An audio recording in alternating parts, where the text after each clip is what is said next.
Hello and welcome in my second video of the Next for Poland game.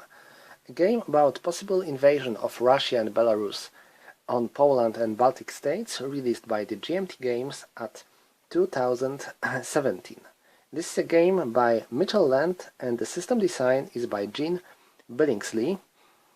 And today we're gonna play a second scenario of this game titled Red Storm and the invasion on Baltics. In this scenario, Russia attacks Baltic states, Estonia, Latvia and Lithuania.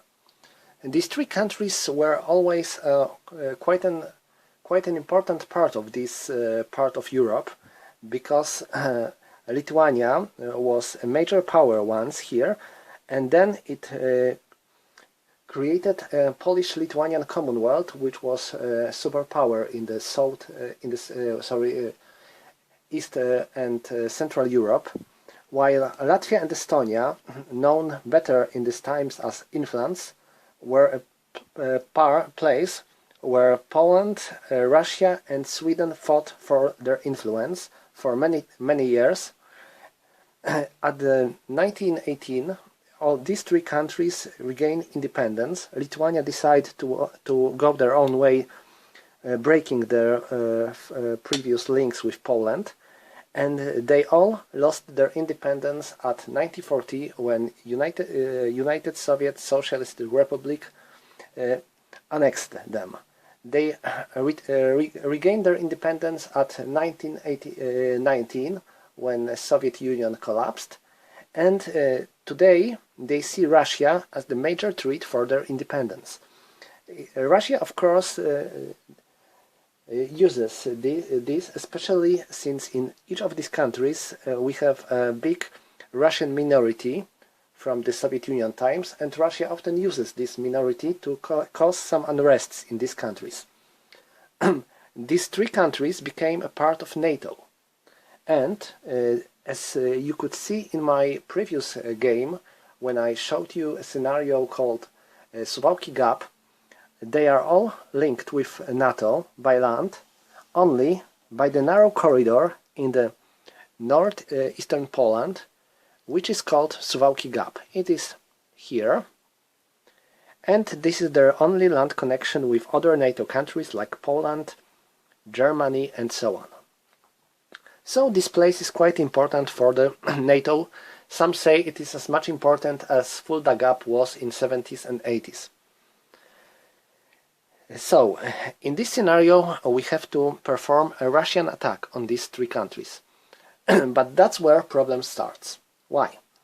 I remember getting this game for the first time and playing these small scenarios just to learn it, and rules say that this scenario is particularly brutal for NATO and very solitaire friendly, because it is very one-sided for Russians. I played once and NATO managed to win with ease. Okay, I thought, I made some mistakes probably, this is my first play of this game, alright. I played next time and NATO managed to win again. Oh god, I said, maybe I'm really doing something wrong, but then I decided to check in the web. I entered Board Game Geek, I checked some threads, and I was right. Few players managed to meet the same problem as me. So they asked author of the game, Mitchell Land, and he confirmed that this scenario is imbalanced because of some printing error, and there were some Russian units that should be used in this scenario, but they were missed in the rulebook. If you want to check which units, you can enter Board Game Geek and check the threads about this scenario. And now I'm gonna place all the units that should be used as well. Here we have a core units used in the scenario according to the rulebook. And next, we are entering some more.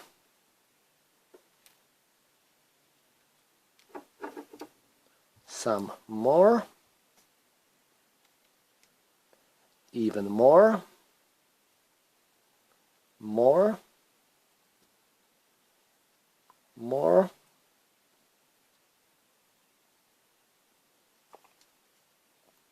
more and more. And now you can see the difference, I guess. Yes, now this is something completely different from Russia, and we will see how NATO will stand against this superpower. But first, let's say hello to the strategic display. This scenario is played on the strategic display only, and this is yet a second map for this game. This fact makes Next War Poland a very big game, because you need a place to set up these two boards, this and operational board, on the one table. Of course, you probably have no problems if you have a big table and big room, but if you have smaller table and smaller room, you might have a problem. The entire left part on this table, on this board, is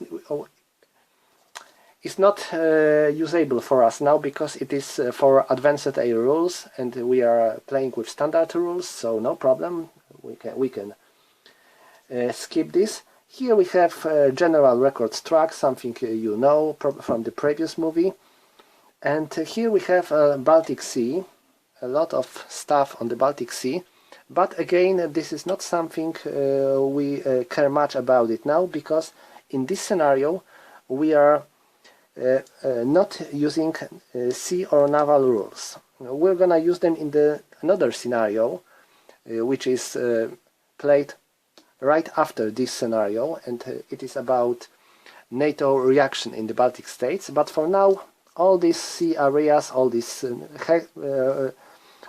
markings inshore and so on, we can just ignore them. They are not existing for us. Just like all these tables here. And here in the upper right corner we have a phase track.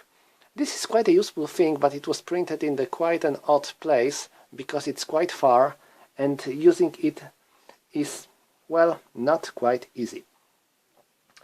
I have to say that I don't like graphic and art of this on this strategic display. I think this one-colored map is a bit dull. It could look better, I think. That's just my opinion. Okay, now let's talk a bit about victory conditions. This is quite important here. Each player gains a number of the victory points if he controls each of these land areas, and the more points he gets, the less the and in the first turn he gains three victory points for each of these lands. In the second turn he gains 2 victory points, and in the turn 3 he gains 1 victory point. So it is good for Russians to capture as much of these lands as soon as possible, because they will gain more victory points. And they gain additional +1 point for each flagged area. These are somehow capital areas of these 3 countries.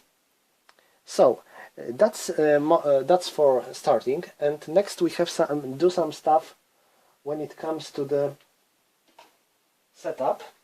First I had to draw one group from 3 American divisions. I draw this armored brigade, and now I have to roll 2 units of the NATO Rapid Reaction Corps.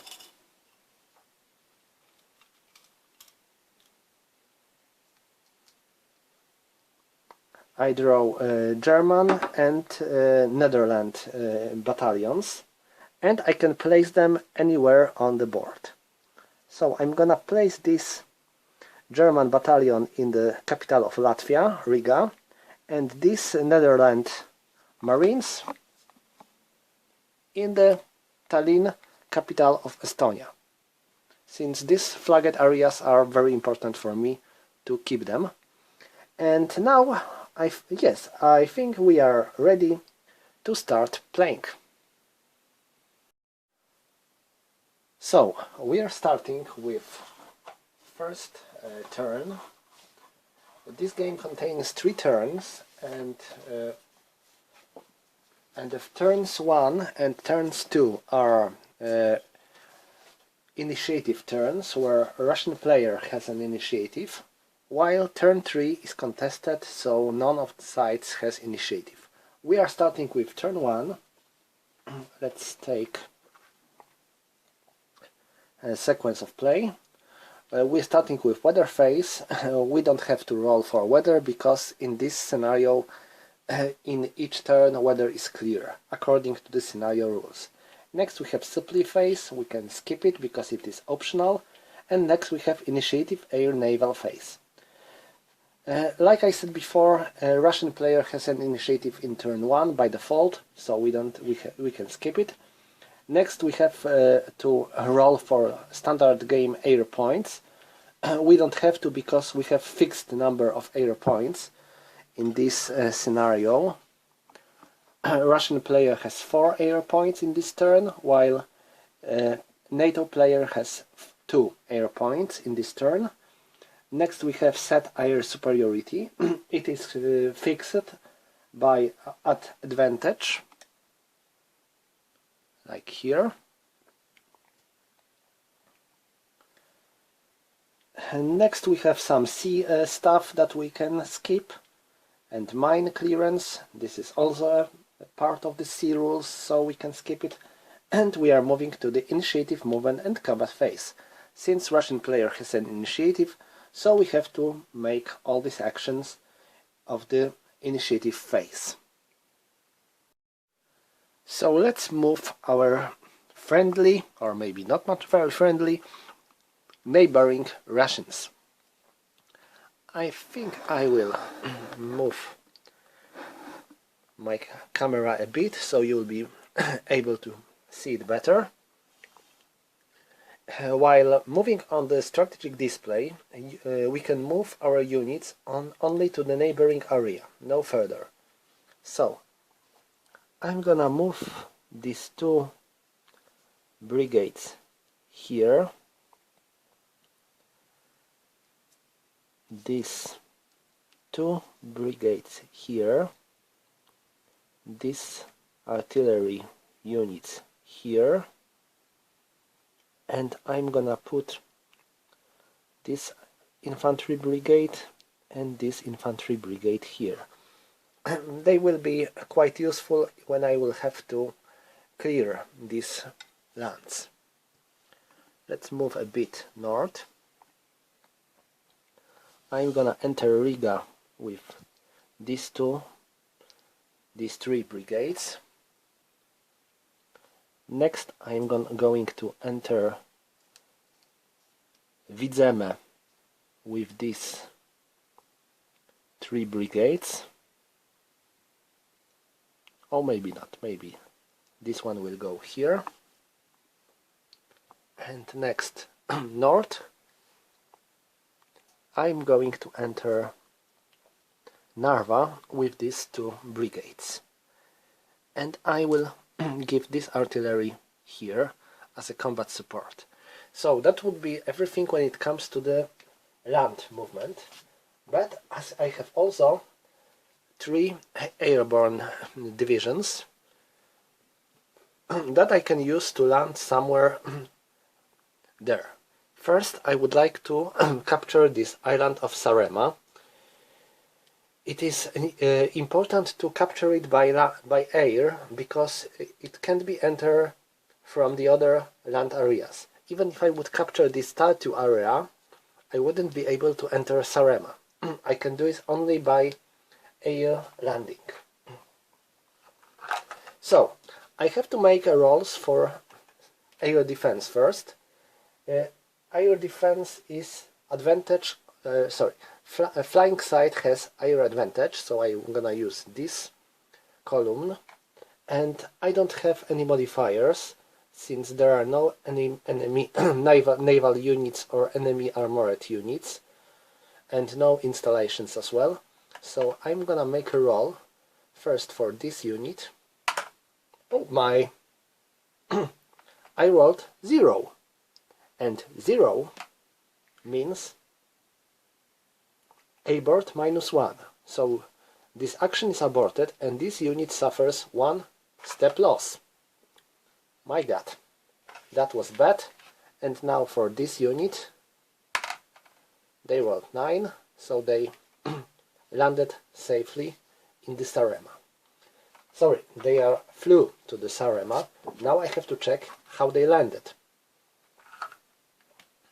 There is a paradrop table here, and oh, I think I forgot to mention, but every area on the strategic display on the Baltic states is considered as raw woods. So I have to roll. I rolled 7. 7 in the raw woods means 1 and S1. We can ignore this S1 result because it is for advanced rules only. So we have 1. This means that unit loses 1 step. So it won't be easy for Russians. Next I'm gonna use this airborne division to capture Kulceme. We are starting with air defense rolls. First for this brigade. I rolled 1. 1. Abort -1. My god, this is a very bad luck for Russians. And for the next, my god, 1 more 1. Putin will be very unhappy because of that. And I'm gonna use my 3rd division to land in the Zemiatia land area.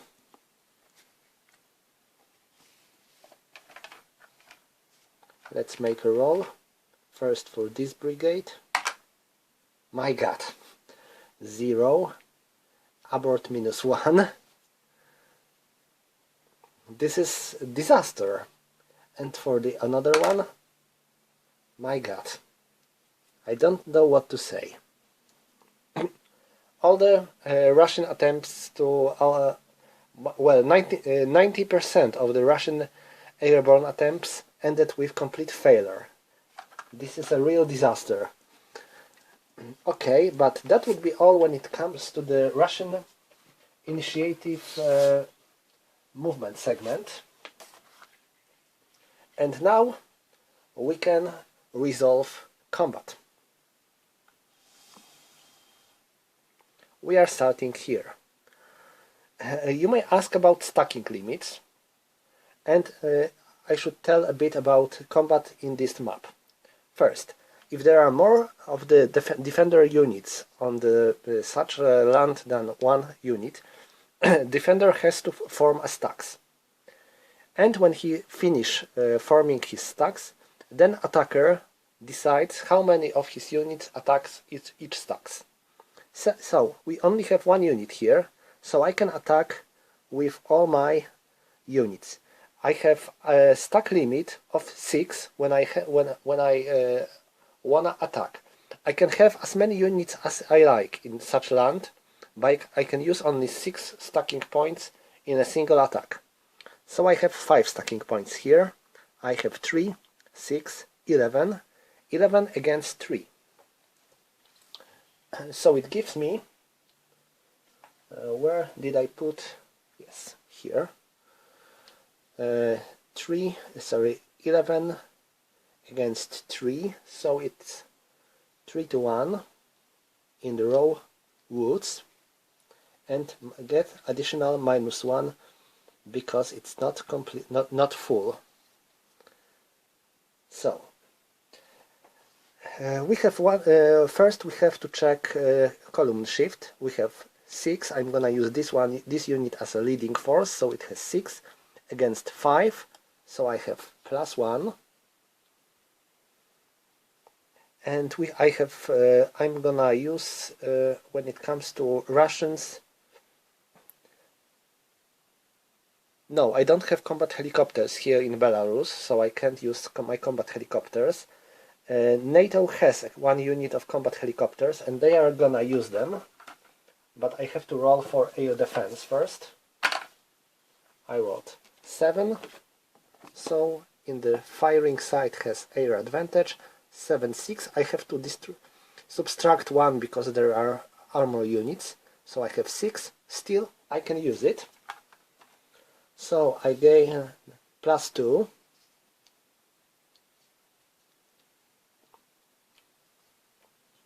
And I think that's all when it comes to the... Yes, that's all when it comes to the die roll modifiers. Let's make a roll. I rolled 7. 7 plus 2 plus 1 means 8. And 8 is 1 and 1. So each side suffers 1 step loss. Oh, I forgot to use this artillery. My mistake, but I forget. Okay. Now here. I have an artillery here as well, so I should remember about it. 5, 10, 13. 13 against 3. It's 4 to 1 and -1.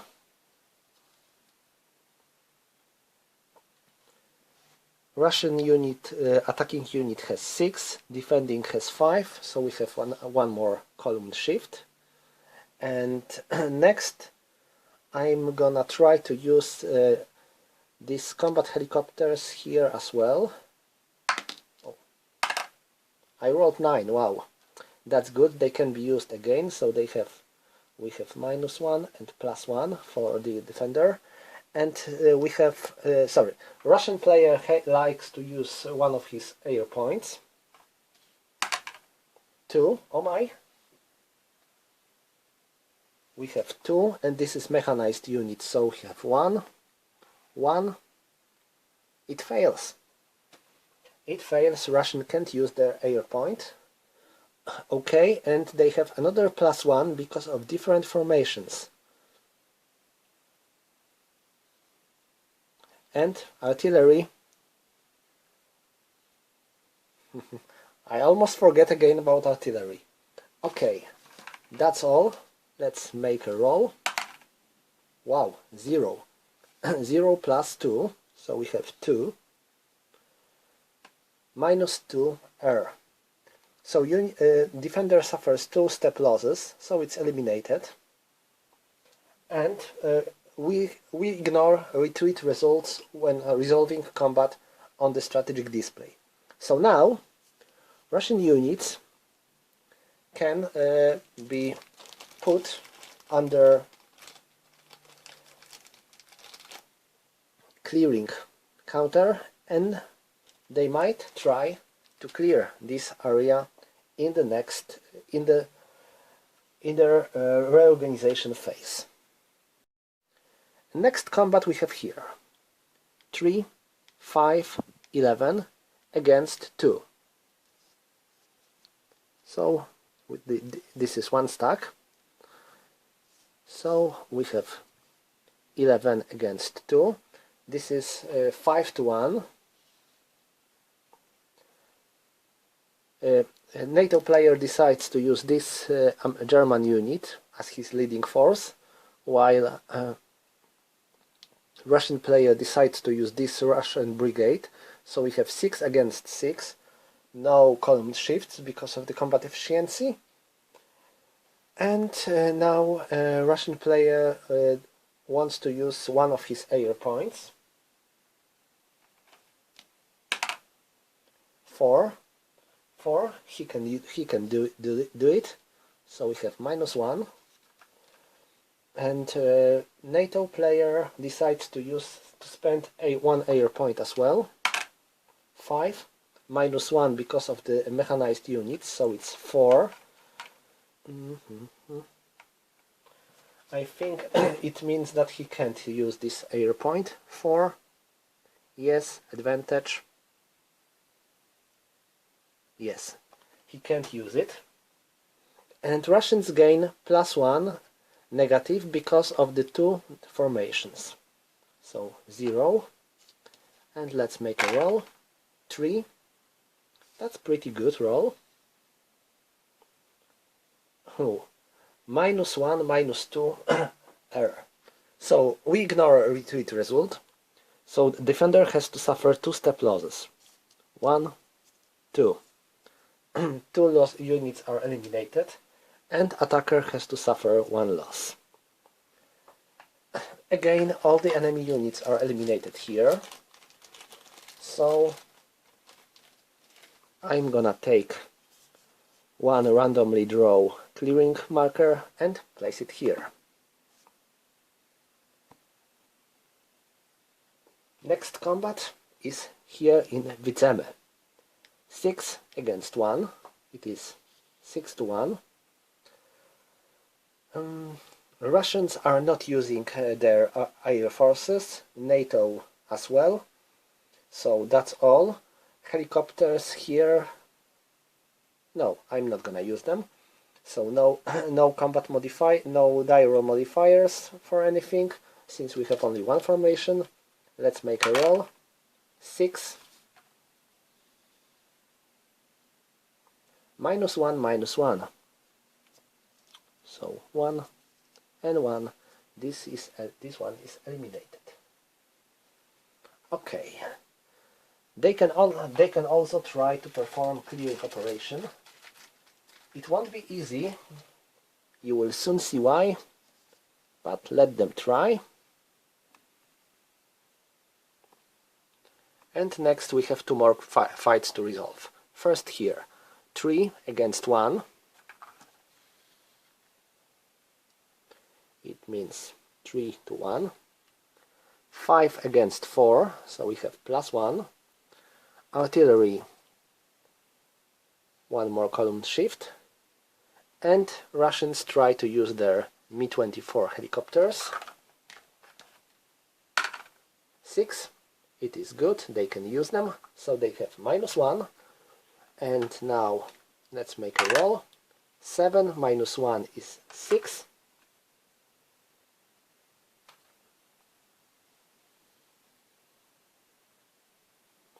-1 and retreat. There is only 1 step, so it is eliminated. And I'm not going to perform clearing operation here because I have only 2 stacking points on this unit, and I need 5 stacking points to perform it safely. So it would be probably it wouldn't do much to do it with only simple 1 brigade. Next here, 5 and 3 against 1, so we have 8 to 1. We can't get more since we can only get 7 to 1. And next we don't shift for combat efficiency because it's already as high as possible. And next we check for diaro modifiers. Russians are not using their air forces, while NATO gains +1 because it is light infantry, because of this yellow number on the black background, and it gains +1 if defense in the raw woods. So it is +1, and I make a roll. 4 +1 is 5.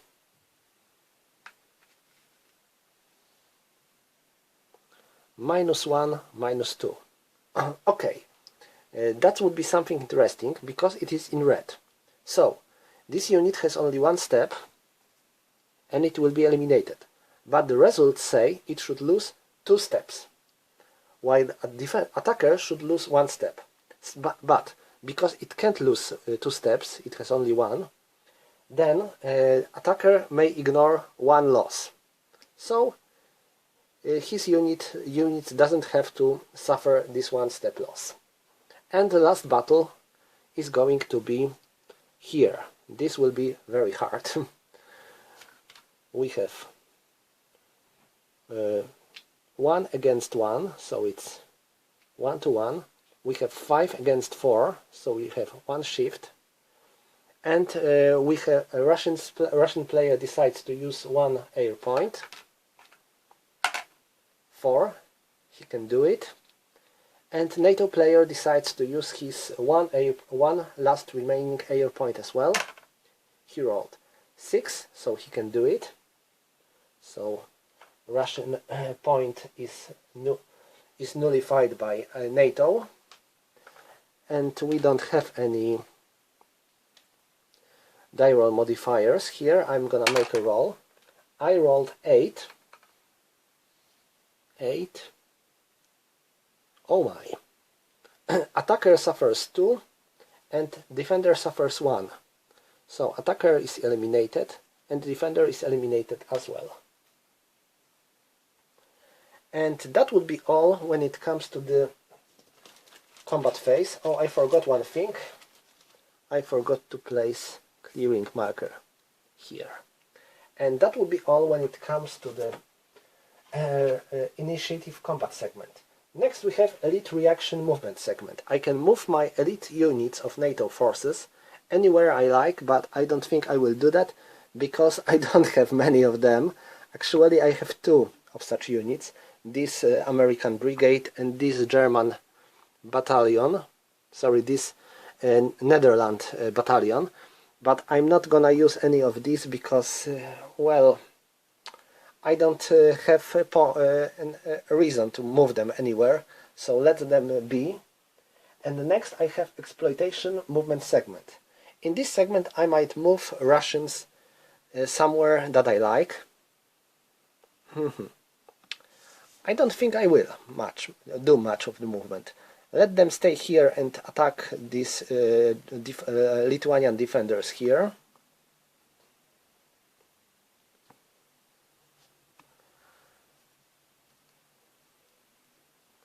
I might move this brigade here to Narva to support this clearing operation. It will be easier, much easier to do it. I can't move these airborne units that suffered some heavy losses and were aborted to move because they can't move in the same phase when they were aborted. They have to wait for another phase. So that would be all when it comes to the exploitation movement segment, and next is exploitation combat segment. I have only one combat to make, I think. Yes, it is here. 3, 6, 9 against 2. So it is 4 to 1 and -1. Next I have 5 against 4, so I have 1 column shift, and artillery that I forgot previously. I have yet another column shift. Okay, I'm not gonna use air points when it comes. No, I have 1 air point and I'm gonna use them. This is my last Russian air point. 3. This means, oh my, let them. No, it works. I gain -1, and NATO has no more air points and can't use these helicopters anymore. So that's all. Russians have 1 formation, so no other modifiers. I'm gonna make a roll. 3 -2 is 1. -1 and 3. Again, defender can't satisfy the number of the step losses he should take, so thanks to that, attacker doesn't have to suffer loss. And let's place clearing marker here as well. That would be all when it comes to the first combat segment. Sorry, exploitation combat segment. Oh, I forgot. I made a mistake. Because in the exploitation combat segment I should make 2 columns shift. So it should be 1 -2. And since result is not red, attacker should suffer 1 step loss anyway. I'm sorry for that mistake. It's good that I remembered about it.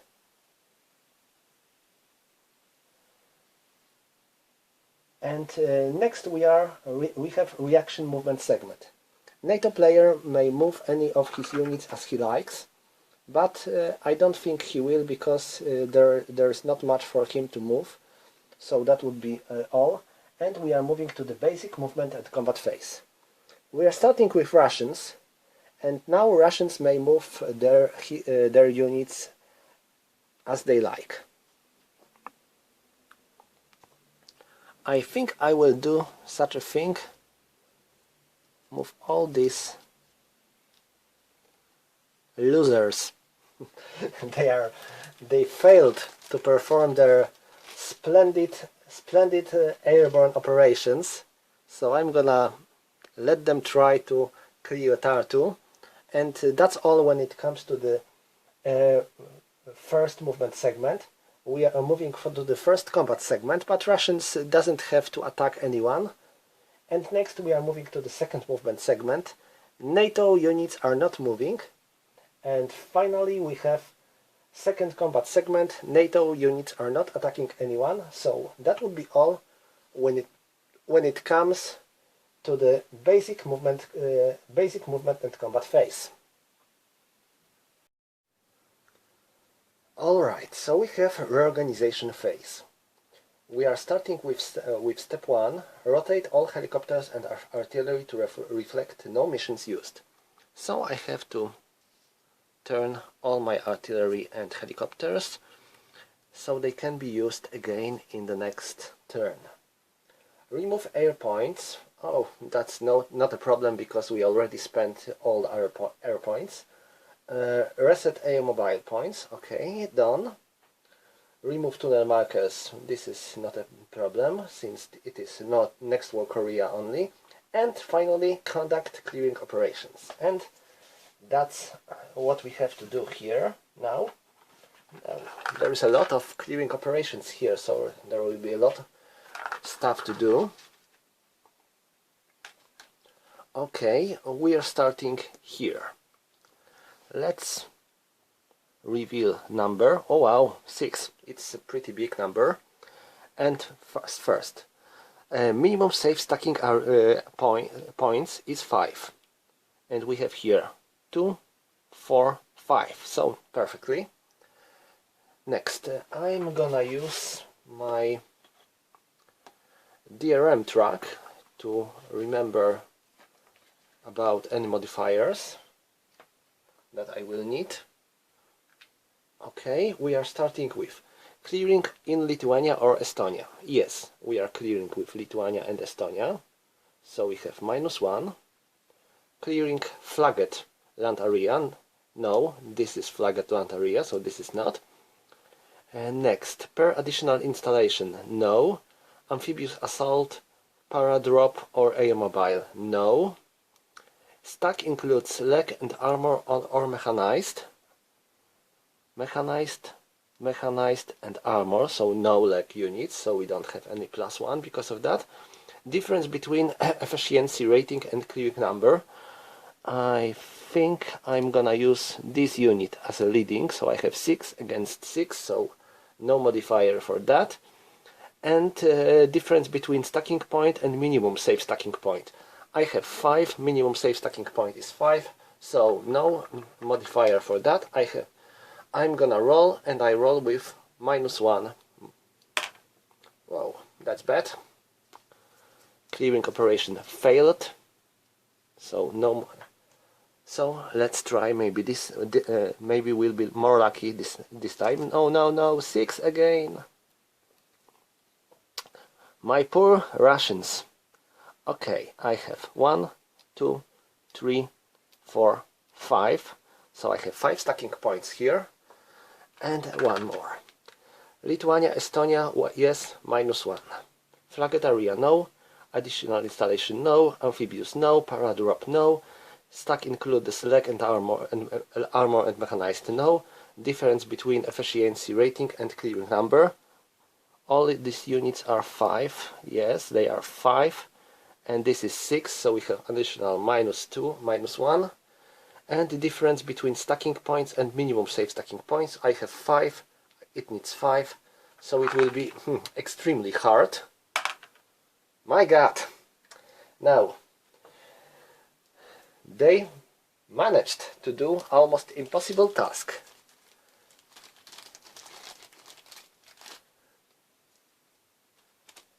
So I'm gonna place this counter here. I have to say that I am impressed. They failed to perform successful paradrop operations, but they managed to perform swiftly a quite hard clearing operation. Now let's move south a bit. You may ask why. I'm gonna tell you. Have to move this stuff a bit. Now we have a chance to clear Latvia flagged area. What it means?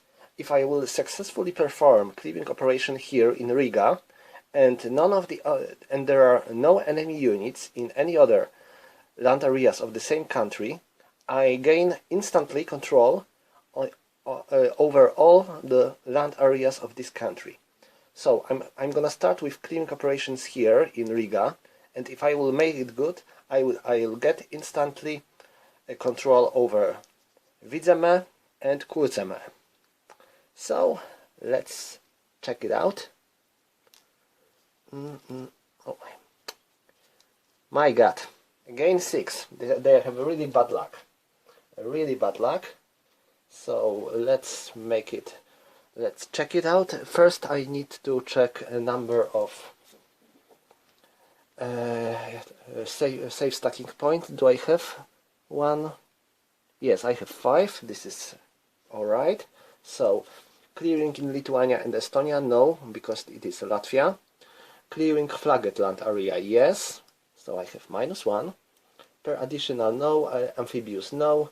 Paradrop, no. Stack includes leg and armor and or mechanized. I think yes, we have armor and we have leg. So we reset to 0. Difference between efficiency rating and clearing number, 6 against 6, no. And the difference between stacking points and minimum safe stacking points, no. So we have die roll modifier of 0, and I'm gonna make a roll. I rolled 7, and 7 is higher than 6, so I failed again, sadly. If it would be successful, I would control the entire Latvia. Okay, now here, well, here we have 3. We needed it here. Okay, so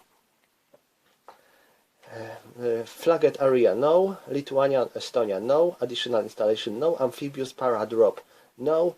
Leg and armored or mechanized, yes. We have leg and mechanized, so we have +1.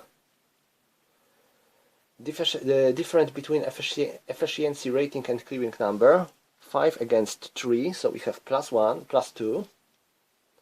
And the difference between stacking points and minimum safe stacking points. I have 4, I need 5, so I have -1. Oh, 6, good. I wanted to say that it will be a piece of cake, but I was a bit afraid that even so I will roll 0 and I will fail. So Vidzeme is controlled by Russians. Riga failed, and now these 2 Lithuanian lands. First, Aukštaitija. We have 4, and then we have 2, 1, and 4. So no clear, no safe limit. And first, clearing in Lithuania, yes, -1. No flagged area, no installation, no amphibious assault, no paradrop. Stack includes leg and armor, yes, so we have 0. Difference between efficiency rating and clearing number. I'm gonna use this tank brigade, so we have +2. And the difference between stacking points and minimum safe stacking points, we have 4, it needs 5, so we have -1. So total modifier is +4, +1. 4 + 1, 5, yes, they did it. Aukštaitija is controlled by Russians.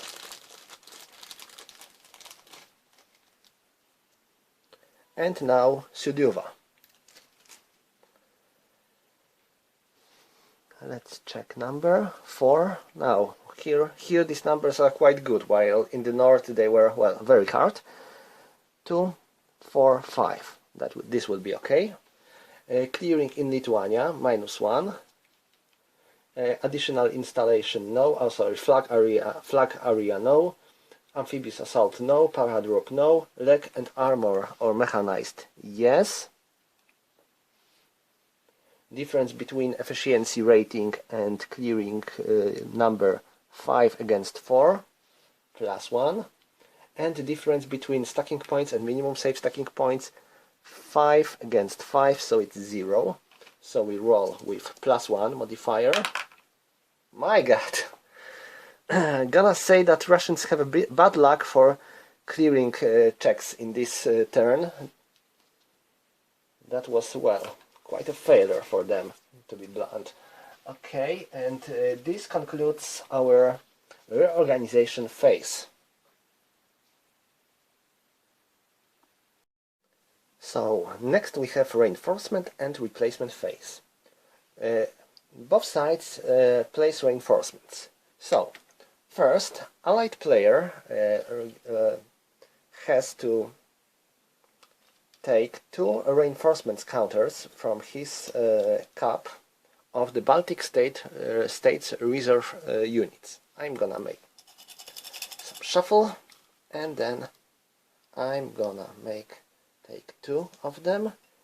These are, let's check, they are in the very similar colors, but it's good they are marked with their name countries here. So we have 1 Lithuanian and 1 Latvian battalions. So first I'm gonna place this Lithuanian battalion here, and I'm gonna place this Latvian battalion here. I can do this because Riga is still not controlled by Russians. They failed to perform their clearing operations, and because of that this clearing counter is removed. They can't use it anymore.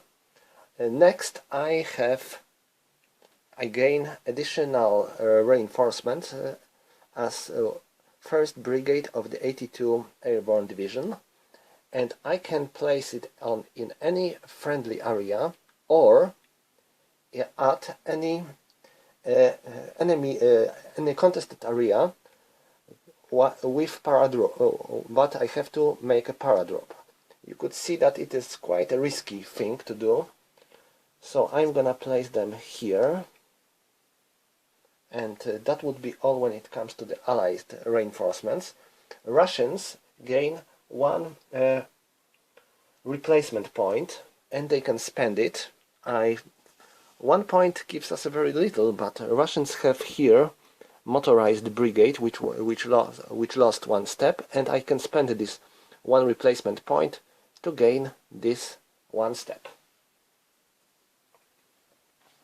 And I think that's all. Yes, that's all when it comes to reorganization phase. The next one is victory determination phase. I have to check a number of victory points each side gained in this turn. I think I made a mistake before while saying about the victory points, so let's talk about it a bit. You gain 1 victory point in the first turn, 2 victory points in the second turn, and 3 victory points in the third turn. That's what the rule says. I think it's strange because it should be otherwise, but that's according to the rules, and let's keep it according to the rules. So, first Russians, they gain 1 point for Aukštotia, 1 point for Vizeme, and 1 point for Tartu. So they gain 3 victory points. I take a victory points counter. Where did I put it? Oh yes, here, and place it on 3. Here. And next I'm gonna check allies, and now 1, 2, 3. This one is contested, so we don't get any victory points for that. None of the sides. We had 3, 4, 5. So Allies has gained 5 victory points. Good for them. And there is a rule says that if a Russian player would gain 7 victory points in the turn 1, he would win. Well, Russians failed to do so. Oh, sorry, I have to check if I made it too good. 1, 2, 3, because there is a flag area, so 1, 2, 3, 4, 5, 6, 7. Yes, I made a mistake because you gain additional +1 victory point for each flagged area you control. Now, so Allies have 7 victory points, while Russians have 3 victory points. That's, well, good. Still quite good for Russians. Sorry, for Allies. And this concludes first turn of our game. Thank you for watching and see you again in the turn 2 gameplay.